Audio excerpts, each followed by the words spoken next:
Hi guys, Charlie Winters here. Apologies for today's tips, the 3rd of February. I've had internet connection problems all day. It's an absolute nightmare with Virgin Media. So we'll just get the camera right. Not so you want to see me anyway, but that'll do.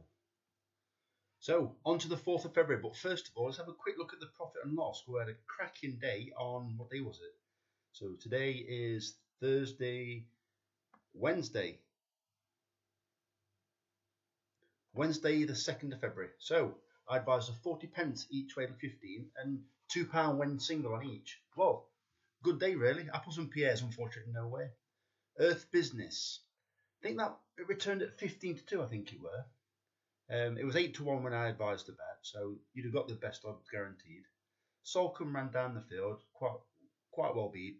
And then Jude H. Lefaux won, as a Racing Post called it, readily. I watched that race. I didn't get to see all the races, but I managed to nip to Bookers and watch that one. Jude X. Lefaux. And I actually tipped it at 14s, and it was available with Paddy Power at the time.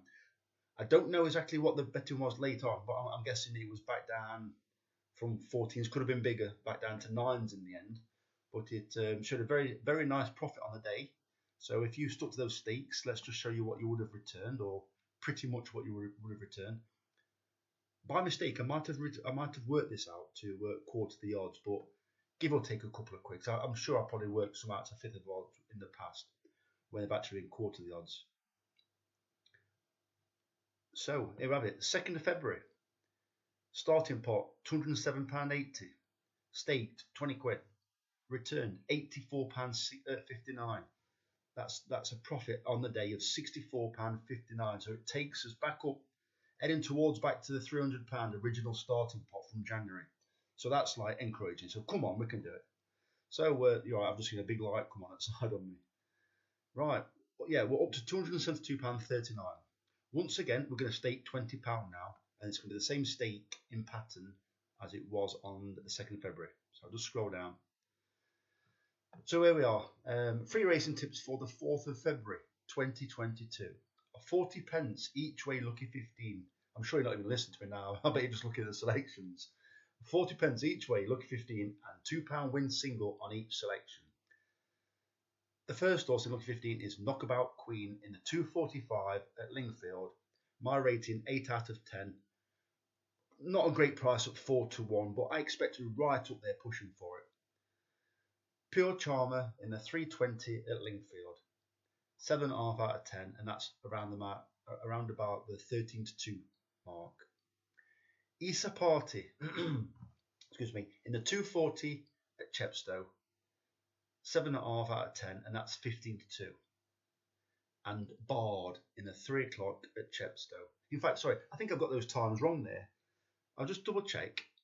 Issa Party. Let's double check. Issa Party.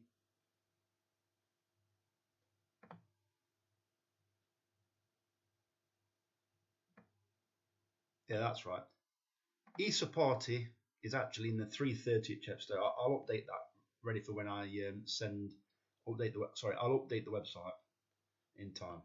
So Issa Party is in the 3:30 at Chepstow, 7.5 out of 10. It's 15 to 2. And finally, Bard, 3 o'clock at Chepstow, 7 out of 10, 11 to 1 on Paddy.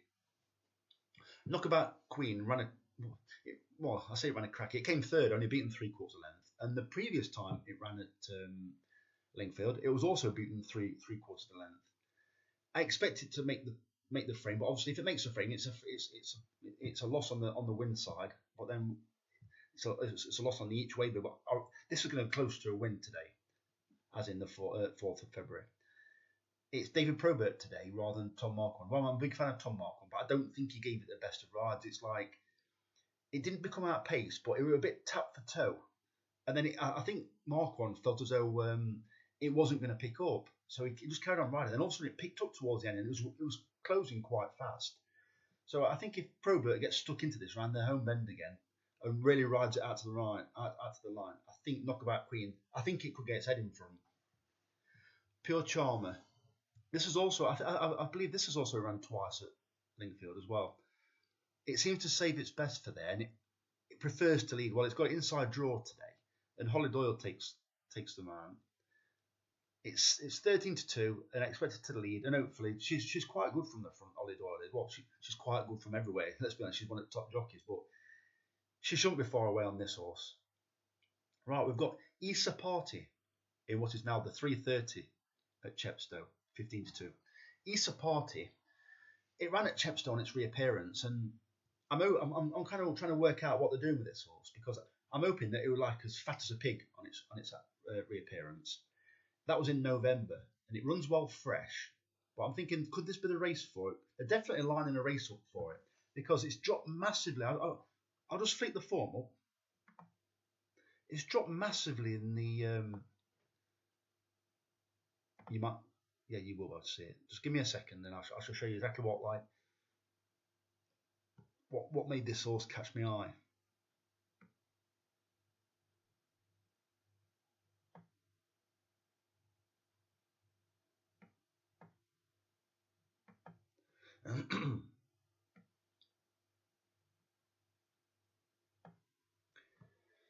Just give me a second. It's I think it's because I'm recording the screen. It takes so long. That's why. And here we go. Come on then. Right. There it was. Beaten 15 lengths on its reappearance at Chepstow. Chaser leaders not fluent. Bit outpaced, no impression. Then went third running. 112. 108 was its racing post rating. It's now down £1 and runs off 111. But if you go back to his previous races, right, Chepstow was a stiff track and it was prominent. Wetherby, tight track. Bangor, sharp track. Fakenham, sharp track. Wetherby, well, it says galloping, but it's pretty tight. And Newton Abbot, sharp track. In those runs, it's generally been held up at the back. If you check there again. Oh, sorry, that one, it was close up. But Bangor, held up rear. Fakenham, in rear. Disputed lead. All right, then. Got that one slightly wrong, but that was over 3 mile. Yeah. So it was, look at the ratings here. They're really high. Yeah. It's been running on soft and heavy ground. Does it want that? Well, it has run well on it. But it's also ran well on good to soft on its reappearance. Personally, I think it's going to be up near the front. I think there's going to be a bit of rain overnight, so I think it could be soft ground. They forecast some rain for it about 5 in the morning on Friday morning. So there's a good chance it could be a bit tacky and a bit softer than they might think. I think it'll be prominent, and it's not that good of race. I did have a look at one of David Pipes, just that it could be a bit of a big prize. I'm thinking, hey, is this going to pop up? It's that one. It's you can't see it in the screen at the moment. It's Owl Rock, but the selection, that isn't the selection. The selection is Issa Party by Venetia Williams. Her horses love a bit of give on the foot. And finally, Bard in the 3 o'clock at Chepstow.